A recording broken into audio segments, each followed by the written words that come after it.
Orgasms. I know that can be such an uncomfortable topic for us, especially in the Christian community. But as a Christian sex therapist, the information in this video has helped so many people come closer together, and it can help you too. Welcome back to our channel. If you're new here, I'm Amanda. I'm a licensed marriage and family therapist and also a certified Christian sex therapist. And I'm Pastor Andrew, and on this channel, we're here to encourage and inspire you to live a life of influence in every way. Today, we're going to continue talking about making love. In this 4-part video series following Christopher McCluskey's Lovemaking Cycle, we're here to give you tips as well as point out some problem areas that you may encounter. So, quick overview. Our lovemaking is like a cycle with 4 parts. Each progresses into the next part like a continuous circle. If there's an area of trouble, it can affect all other areas as well. It begins with the atmosphere of your marriage, and that will lead into arousal. In this video, part 3, we're going to talk about apex, and next week we're going to cover afterglow. If you missed part 1 or 2, we will put it down below in the comments for you. The material in this video is taken from some great sex therapy resources, and we'll include them at the end. The atmosphere of your marriage leads to arousal, and arousal leads to apex. Apex?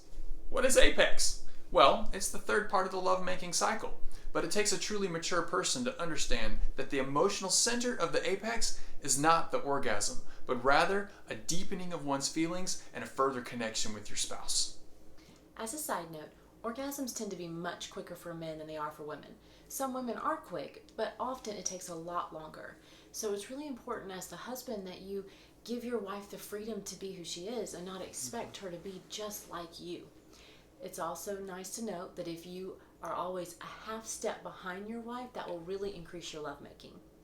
Another stat is 60% of women have an orgasm during intercourse. So although that's a fine goal, it may not actually be realistic. For a lot of women, they don't orgasm without direct stimulation.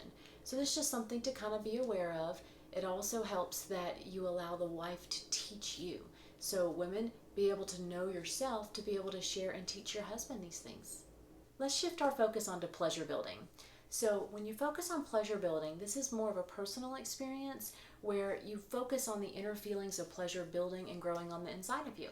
It's not to be an exclusion from your spouse, but more of a special time where you focus on the inner feelings as well as the mutual sharing with your spouse. This might be a little bit more difficult for some of you women, but just to truly be able to know that this is God's design and allow yourself the freedom to truly connect with your spouse and focus on those moments. It's good. Greater spiritual connection. Lovemaking is an opportunity for you to be vulnerable with your spouse in ways that you cannot with any other. God's intentional design for sex allows 2 people to become one.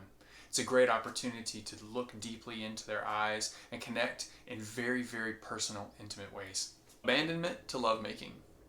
Only through commitment and trust can you fully allow yourself to be fully abandoned with your spouse. God designed covenant relationship to allow us to do just this. When both of you allow yourselves to be fully abandoned together, it helps you overcome anything that may be inhibiting the relationship from progressing or getting in the way of fully enjoying each other.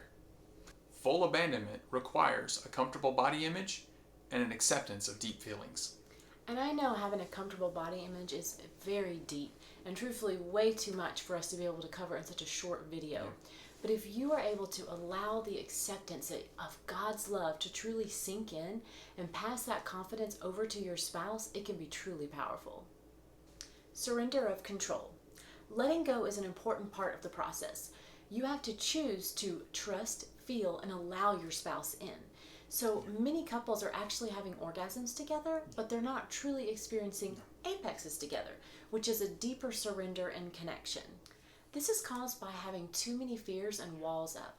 So allow God to help you to surrender to Him and then to your spouse. Climax. This is the moment when your body floods with euphoric feelings. It's the moment where you completely, totally surrender and let go to all the feelings of passion and connection that have been building up to this point.